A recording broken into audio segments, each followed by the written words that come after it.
All right, I'd like to welcome you to this edition of In the Conference Room with Mark S. Lee. I hope you're having a wonderful week. It's only Tuesday. So I want you to sit back and relax and enjoy this nice conversations we do each and every single week. And we have a very special guest, as all my guests are special, but we're going to catch up a little bit this morning and talk about the latest happenings in Washington, D.C. with the 11th Congressional District, Congresswoman Haley Stevens. Thank you for joining me in the conference room. How you doing? Hey, thank you. Good to be with you. I've been looking forward to catching up with you this morning. Two or three issues or challenges or conversations I want to have with you. But first of all, you recently had the Made in Michigan tour, and it sounds like you went across the entire state, just talking to people, constituents. Talk to us about what you heard in that tour as you went across the great state of Michigan. Well, I'll tell you, Mark, it was absolutely incredible to be able to travel the state, to meet Michiganders where they're at. But I'll also tell you, it was sobering because some of the challenges that folks are facing are very real. And they're honestly self-inflicted challenges coming down from this administration. My whole campaign philosophy is to meet Michiganders where they're at and to listen, to learn from them, and then champion their needs. And from manufacturers to agricultural leaders and farmers to retirees to working families. Honestly, there's a lot of Michigan pride. There's smiles on people's faces. They love talking about the future, but then when you really get at it, they're paying a price. The manufacturers are paying a price on tariffs. I kicked off my tour sitting down with Alpha USA in Livonia. They're paying just a $250,000 cost per month because of Trump tariffs. It's really squeezing their business. They're in a really fragile spot. Even though they're an incredible business with an incredible workforce, and I believe in them wholeheartedly, they're just saying, listen to us, give us a break. And I'm really trying to, bring attention to these rising costs. This is why I introduced legislation called No Tariffs on Groceries Act coming off of this tour, because our farmers are not even sometimes getting pennies on the dollars from their crop. The blanket tariffs are also causing food imports to go up. What does that do? Our domestic producers have got to keep up their rising costs. People are going to the grocery store with knots in their stomach. I mean, Halloween's coming up. Families are going to pay 80, $90 just so that their kids can, pass out candy or, at school, or so that their family can pass out candy. And look, like all these costs are just adding up. And the question becomes, who's listening? Who's doing anything about it? And my life has been defined by putting up my hand for Michigan in these tough moments. This is the work I've always done. I want to fight for Michigan and I want to win for Michigan. And that's why I'm running for Senate. Yeah, yeah. So one question was asked to me recently regarding the tariffs, for example. The question was asked again. Someone who was interviewing me, asked me my perspective. So I'm going to ask you: how long do you think the tariffs will last? So in other words, a lot of times things are implemented. Maybe they may be rolled back. What's your sense? Is this a long-term deal? Is it something that may eventually roll back? Talking specifically about the tariffs. Well, here's what we should all be paying attention to, because Donald Trump is parading around the world. He's tearing apart literally the White House right now. With this shutdown, he's still rebuilding the White House, probably more gold crenellations as he's doing more tax cuts for billionaires. But on the tariff front, if you look at the headlines, it is Trump with China, Trump, coming after Canada, Trump closing a deal over in Europe. Where's the deal for Michigan? That's what we need to see. Our friends at the UAW, they're obviously working so hard. They played a big role in, bringing back some of the Stellantis jobs. I'm really proud of that. But when we lose 10,000 jobs in Mundy, Michigan, because they're saying, you know what? Now, they were going to expand, right? A semiconductor facility. Governor and her shop had been talking to them for a long time, and then they say this tariff environment is too uncertain. I mean, Mhm. give me a break. When we have rising unemployment in counties of our state outside of Metro Detroit, it's very serious. It's more so when and how are we going to get relief, and when and how are we going to get our deal?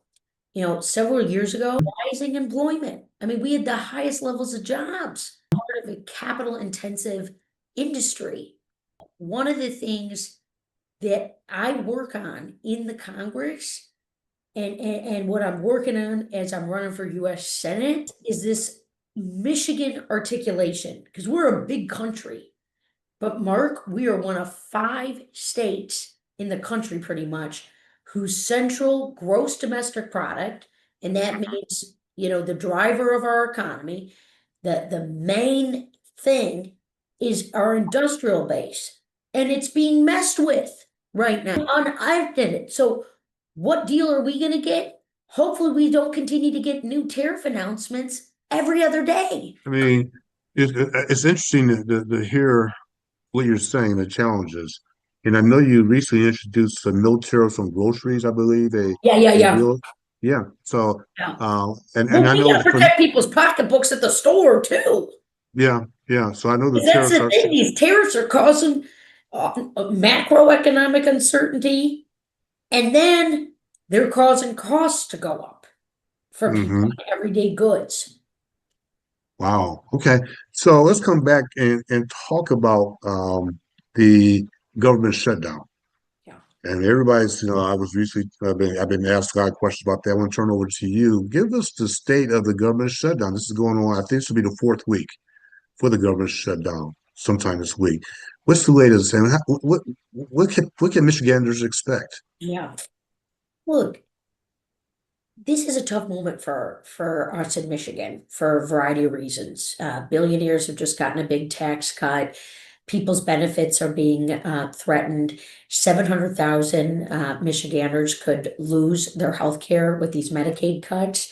And then on November 1st, with the ACA tax subsidy extension, we're deadline coming up. We're going to see people getting priced out of their health care. That is what we're going to see. So I want to support the best deal for Michigan. And right now, I'm not seeing that. I'm seeing the top people playing games, and I'm over here just trying to articulate what my people need. And I feel very strong in terms of standing by Michiganders who are feeling the cut, the burn of rising costs, food, transportation, everyday goods, and healthcare. It's not acceptable. People can't lose their healthcare. We can't put this country into healthcare crisis tailspin. We just need to help people. We need to help Michiganders keep access to their healthcare. And I want to tie this back into that listening tour that you did earlier. We touched on it a little bit earlier to begin this conversation. Um, where does this government shutdown rank in terms of the concerns in relationship to the healthcare, for example, that's potentially at risk? Kind of put that in proper context for Yeah. me from a constituent's perspective. What's really just gnawing at them as it relates to shutdown and the healthcare and the other issues? Well, what's really interesting is that as I'm running for US Senate, Mike Rogers, who's been endorsed by Donald Trump for US Senate, has said really clearly, and he said this before he even had the president's endorsement, that he wants to rubber stamp the Trump agenda. And what we're seeing in the Congress right now, in the House and the Senate, is exactly that. They don't want to legislate for their people. We are co-equal branches of government. Remember the design of our country what is written in the Constitution. And so it's actually that we're outside the bounds of our Constitution right now. And all we're saying, I mean, you think about it, people are saying, oh, this or that, whose fault is it? Well, they're in charge of everything. They're in charge of all these branches. This was a design in the previous administration. We had a similar makeup, but this didn't happen. This isn't some power grab.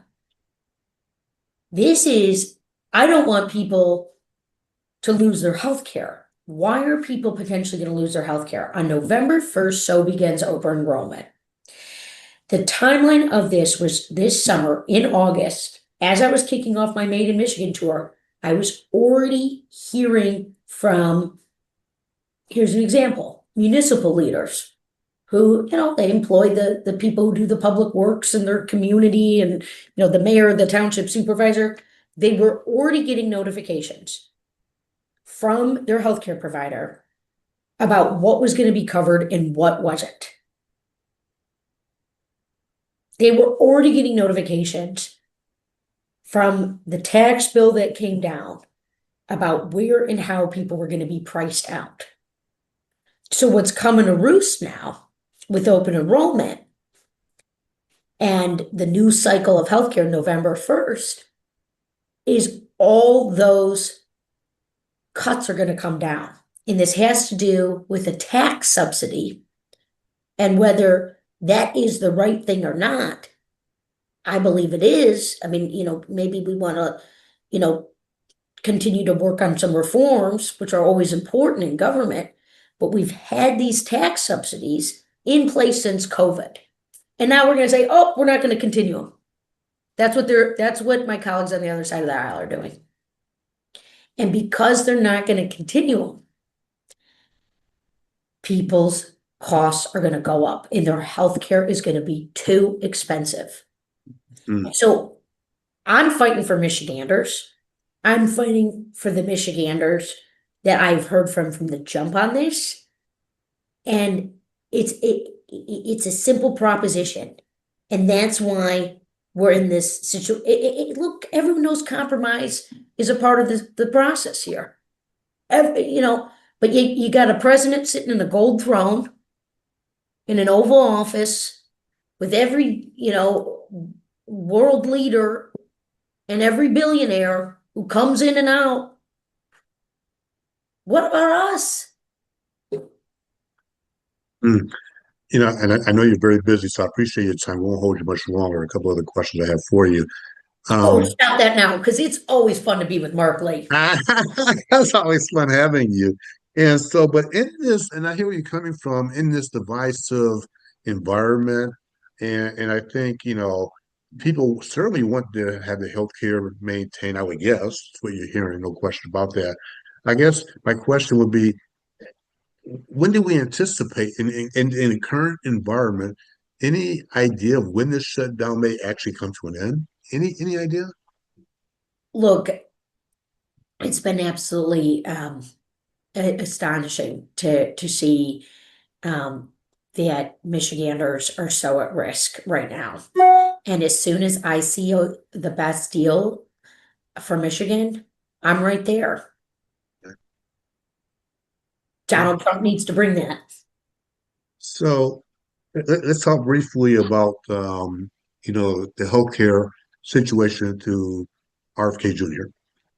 And I know in the news recently you've been considering RFK impeachment, or you've been discussing the potential for impeachment. So I'm going to turn over to you for your perspective and kind of give us your thought process and where your head is right now.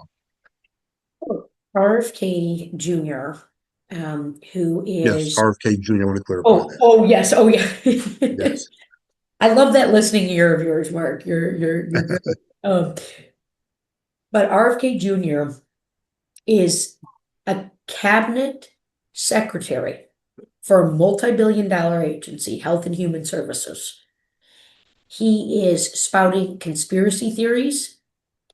He is canceling pediatric cancer research, clinical trials for medical studies and cancer research.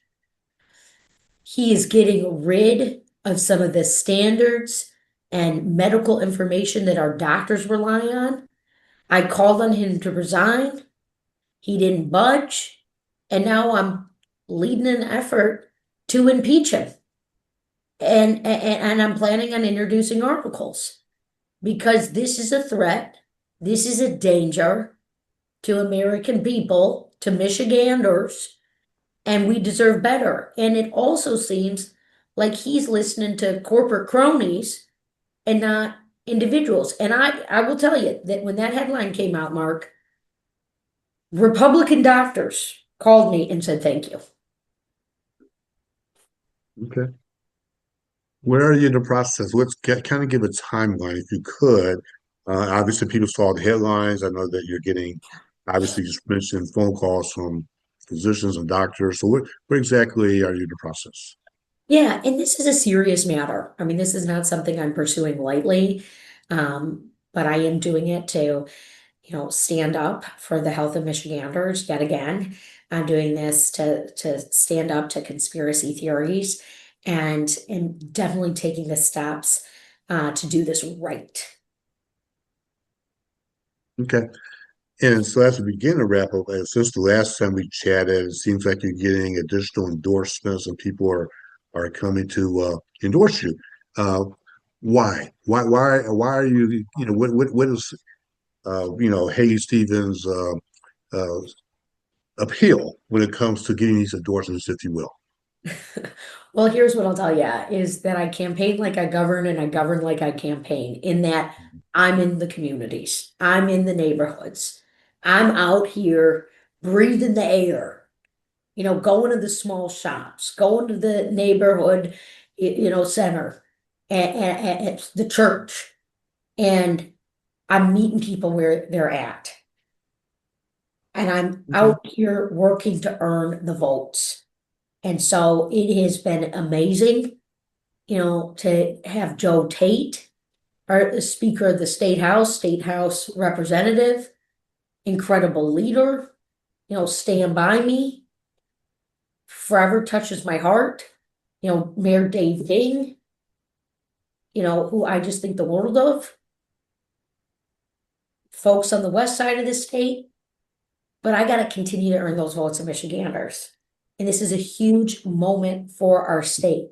It is Haley Stevens or Mike Rogers. Mike Rogers, who wants to just, rub his elbows, wink and nod, cruise down the Potomac. Where and how are we going to lift a finger for the state of Michigan? That's what I do. That's why I was just named one of the most effective members of Congress, the most effective Democrat for Michigan. I've authored and introduced 30 bills already this year. I'm on overdrive pushing for people and fighting for Michigan in this moment. I gotta ask one question, I'll let you go. Is in this rancor and divisiveness, how do you maintain that peace? I mean, it's a fire hose of news every single day, right? How do you maintain your your stability, and I'm talking about any person representing constituents in this type of environment. How do you maintain that sense of calm and civility? What do you do? How do you deal with it? You know what? Community gives me so much empowerment and faith and centering. Let me paint a picture of you for you what I was doing on Sunday. I was at the Dexter Avenue Baptist Church with Pastor Wright. Mhm. Unbelievable service. Unbelievable words. He said something. He said, faith doesn't make it easy. Faith makes it possible. Well, the Congresswoman who's running for US Senate certainly appreciates hearing that. The Congresswoman who's trying to serve the people. Then I get to go over to Pilgrim Church, 100th anniversary. Pastor Griffin, who's an incredible leader, putting solar panels on the church, saving money, taking advantage of programs. I go, this is unbelievable. And all the leaders who were there. Then I have to sneak out of that service around 3:30 to go over to the Ukrainian Center in Warren. It's actually just a 10-15 minute drive up the road there. And then I get to participate with the school and all the Ukrainian children singing and performing and standing strong. It was beautiful. I got to be introduced. I got to see some old friends. I got to make some new friends. Forget the malicious headlines. Stay focused on community. Stay focused on Michigan. Well, wow. Appreciate your time, Congresswoman Hayes Stevens from the 11th Congressional District, if I can talk. I want to give you a chance to give your website out before we let go. What is your website where people get more information? It is Haley, Haley,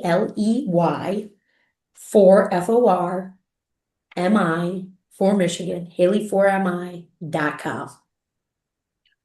Well, thank you for joining me in the conference room to catch up again. I appreciate your time. I know you're busy and you've got a lot of things going on in DC as well as the state of Michigan. Thanks for joining me in the conference room and have a great day. Thank you. And for all of you, thank you for tuning into this week's edition of In the Conference Room with Mark S. Lee.